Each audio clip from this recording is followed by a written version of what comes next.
Assalamualaikum warahmatullahi wabarakatuh. Selamat pagi teman-teman.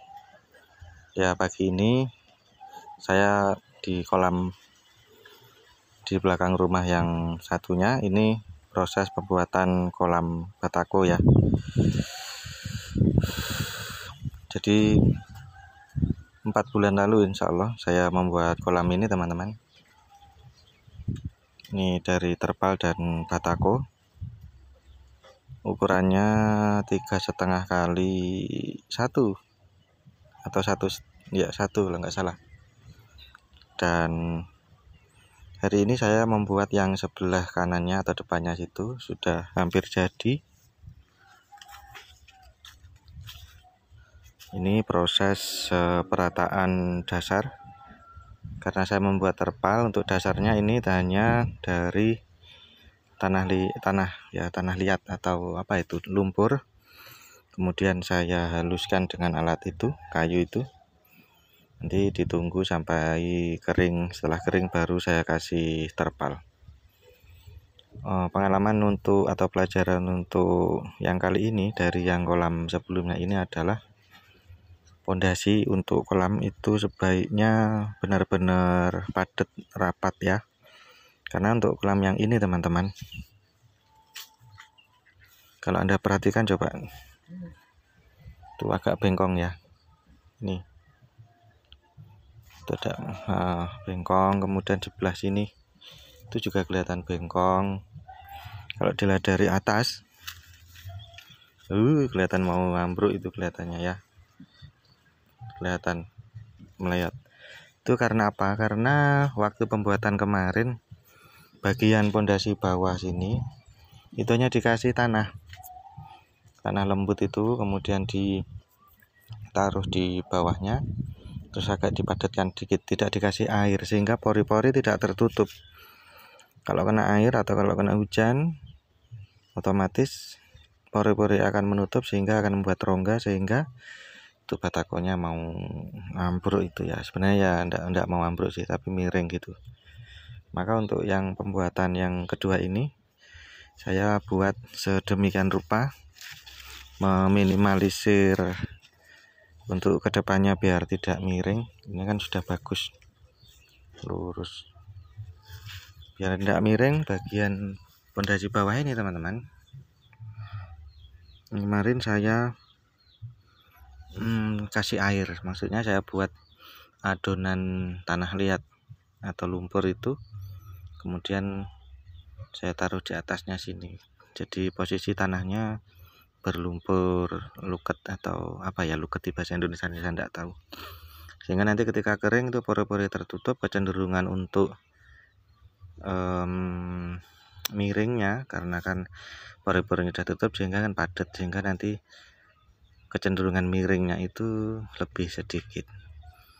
Yang pertama itu. Yang kedua, berhati-hati ketika membuat kolam bekas yang tanahnya ini bekas tanaman, khususnya pisang atau pepaya atau apa ya, sesuatu yang akarnya besar tapi tidak ada kayunya gitu kan. Karena apa? Seperti yang di sini ini ya, pengalaman itu ya lama dan mahal ya. Seperti yang di sini. Ntar ini kalau saya lihat tidak begitu kelihatan. Nah, ini tuh agak dekok karena apa? Ternyata di bawah sini dulu pas di pondasi ini adalah bekas pohon pisang. Gitu kan, sehingga mungkin tanahnya tidak terlalu padat. Kemudian atasnya dikasih tanah, tidak dipadatkan dengan baik. Ketika sudah jadi beberapa bulan kemudian akan dekok atau melengkung ke bawah gitu kan. Nah, itu ilmu yang kedua. Maka sebelum membuat kolam sebaiknya pondasinya dipadatkan dulu atau dikuatkan dulu agar tidak, bahasa Jawanya nyebutnya embus-embus, tidak empuk gitu ya. Agar apa? Agar ketika nanti kolamnya jadi bertahan lama, berkaitan dengan ndak miring atau tidak melengkung dan sebagainya. Di sini bagian sini nanti akan ada 3 kolam rencana. Yang pertama ini sudah jadi, kedua itu sedang proses, yang ketiga nanti di sebelah sini teman-teman. Ya, yang ketiga nanti di sini. Di sini. Nah, ini sudah saya buat pondasi untuk persiapan pembuatan yang selanjutnya. Ini tanah sudah saya unduk-unduk sebenarnya. Dan saya kasih air, kemudian saya injak-injak setiap hari ya. Ketika lewat mau menyirami tanaman gitu, saya lewat sini. Sehingga kan padat. Besok ketika mau dibuat tidak terlalu susah untuk membuat pondasinya. Tuh begitu.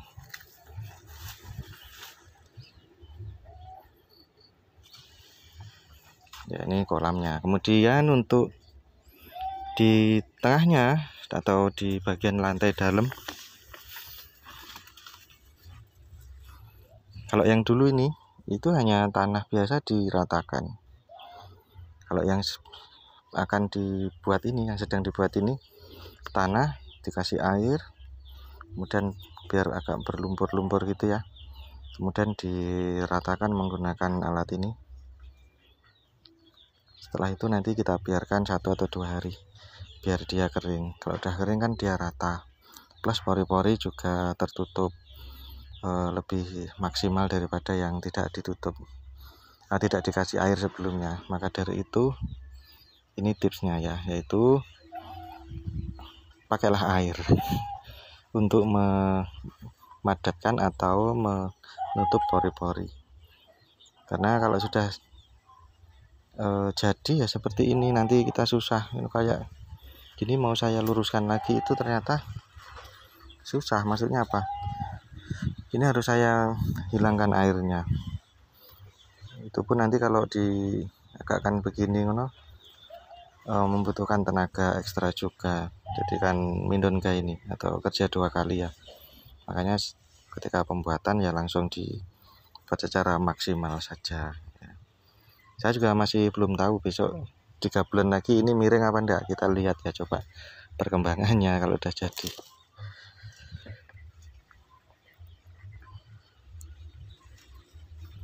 Nah, kemudian ini kita ngomong ikan ya teman-teman. 2 minggu lalu ya, ini ikannya sebentar. Ini ikannya adalah gupi PRTDE teman-teman. Kelihatan orang nggak bisa fokus ke jaring ya. Ini gupi PRTDE, harganya lumayan mahal ini menurut saya. Saya masuk di dalam. Itu ikannya.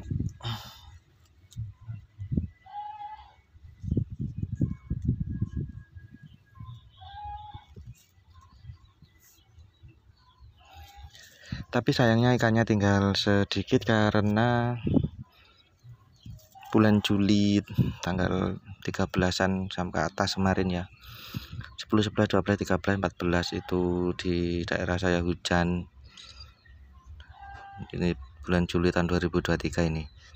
Daerah saya hujan, mendung tuh berhari-hari, sehingga mempengaruhi perkembangan ikan, khususnya pada air di kolam ikan itu menjadi kurang panas kan, maksudnya kurang kena sinar matahari, terus kecenderungannya mungkin lembab sehingga ikannya banyak yang mati.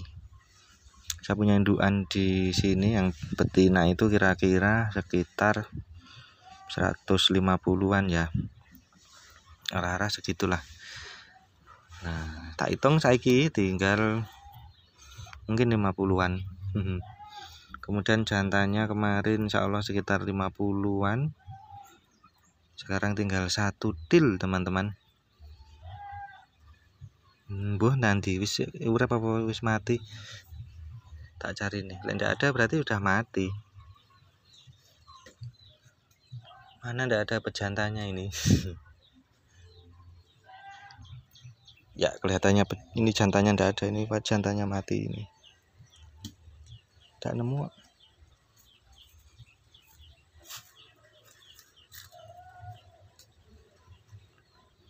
Tidak ada teman-teman. Habis pejantannya habis. Terus bagaimana kalau habis? Ya beli lagi. Nanti saya punya teman yang mempunyai indukan yang bagus-bagus. Mas Iwan dari Ringin Pitu. Itu ikannya gupi PRTDE. Wah, super teman-teman. Saya ingin belajar ke sana tapi waktunya ya belum sempat. Di sana tidak memproduksi ikan. Ngevlog. Itu teman saya ngarit. Nggak kerja? Nggak kerja? Oh iya, minggu gimana? Ya, teman saya mau mencari pakan sapi. Tadi saya ngomong di mana? Oh ya, ngomong teman saya yang memproduksi ikan ya. Itu bukan produksi tapi di sana adalah pabrik ikan. Kenapa? Saya sebut pabrik karena mempunyai kolam 2 kolam yang ukurannya besar seperti kolam ikan gurame, teman-teman. Isinya semuanya gupi PRTDE dan kualitasnya bagus, yang sering diupload mungkin di Facebook atau di WA ya. Tuh, jadi saya terinspirasi. Kemudian solusi pertama saya beli lagi untuk yang saya taruh di sini. Solusi kedua, kalau saya tidak ingin mengeluarkan duit sebenarnya bisa, yaitu apa? Saya buat indukan baru. Caranya gimana? Ya, caranya ini. Nah, ini indukan saya kan sebenarnya sudah berbunga. Kalau hewan itu beranak pinak. Saya taruh sementara. Nanti anaknya indukan saya taruh sini. Tapi sementara saya taruh di sini. Ini sudah banyak ini. Kira-kira 300 lebih ya. Cuman kelihatan apa enggak?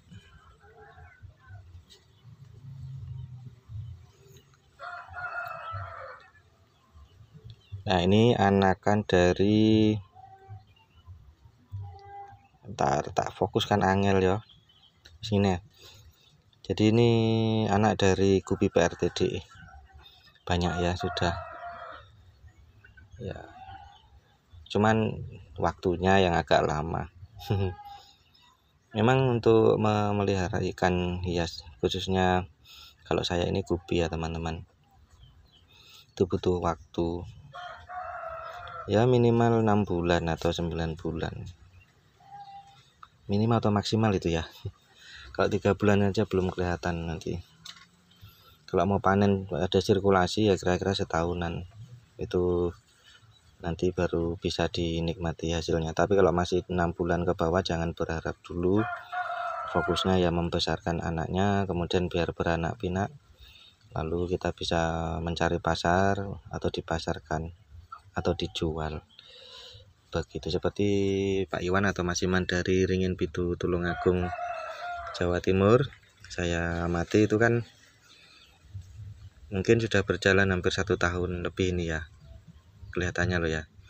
Dan sekarang kelihatannya tinggal memanen saja karena sudah punya sirkulasi. Maksudnya apa? Pak Iwan punya indukan,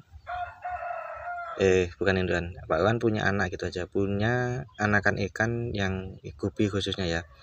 Gupi yang kecil baru netas ada, yang balita ada, kemudian yang anak-anak ada, yang remaja ada, kemudian yang dewasa ada, kemudian yang tua ada. Jadi itu semuanya lengkap ada. Jadi memelihara ikan kalau punya kayak gitu itu sudah satu lingkaran sirkulasi, dan itu sudah bisa dijebni, bahasa Jawa, bahasa Indonesianya dijebni itu bisa diandalkan atau bisa bisa diandalkan. Dan itu saya merasakan juga di kolam saya yang di rumah satunya itu, meskipun hanya sederhana sekali dan jumlahnya hanya 1, itu bisa diandalkan, sudah punya sirkulasi gitu, semua jenis ukuran ikan ada. Makanya kalau Anda memelihara, saran saya secara menurut saya pribadi nih ya, jadi kalau punya ikan sudah besar jangan dijual dulu, harus punya apa kayak jenenge, titik-titik, harus punya titik yang apa ya, harus punya pos-pos. Kalau emang kok bingung ya. Jadi gini ya, itu harus punya yang baru netas, harus punya yang anak-anak, harus punya yang remaja, ada punya yang dewasa, ada punya yang siap jual. Jadi jangan hanya punya yang siap jual saja. Kalau Anda hanya punya yang siap jual saja, setelah dijual kan selesai, nggak bisa terus. Itu maksud saya gitu. Ini khusus untuk ikan yang kita ternakkan atau kita anakkan sendiri. Di sini saya bisa melihat itu yang jantan ada sekitar 10-an ya, itu udah cukup. Udah nanti betinanya ya lebih banyak biasanya atau paron gitu. Dan ukurannya ini bermacam-macam, ada yang kecil, ada yang remaja. Ya tinggal ditunggu untuk bisa menghasilkan anak, kira-kira ya 3 bulan lagi lah. Jadi ini nanti akan saya pindah di kolam yang sedang dibuat itu. Baik, terima kasih. Untuk ke depan, setelah kolam ini jadi, saya akan buat juga di depan sini sama yang di depan situ teman-teman. Dulu awalnya kan rencana yang pertama mau dibuat di situ, tapi saya pikir kok agak jauh ya, karena untuk batakonya kan harus diusung agak jauh gitu, nanti capeknya terlalu. Makanya dia ambil yang agak dekat, yaitu di sana. Karena saya ngambil batako dari depan rumah sana, ini di belakang rumah. Batakonya di bawah satu-satu. Tak tambahi. Sik sitok tapi. Temen saya ngarit. Oh, ujug-ujug akeh. Suket penak suket. Ndak tergiur anu kawul. Loh, kan usum panen. Oh. Apa lewat dos? Tipak dos ya? Ya kuwi lek tipak dos kena nggih tanduri Lombok langsung. Akeh kono. Ya teman-teman, sekian. Ini saya tak jagongan dulu sama teman yang lain. Assalamualaikum warahmatullahi wabarakatuh.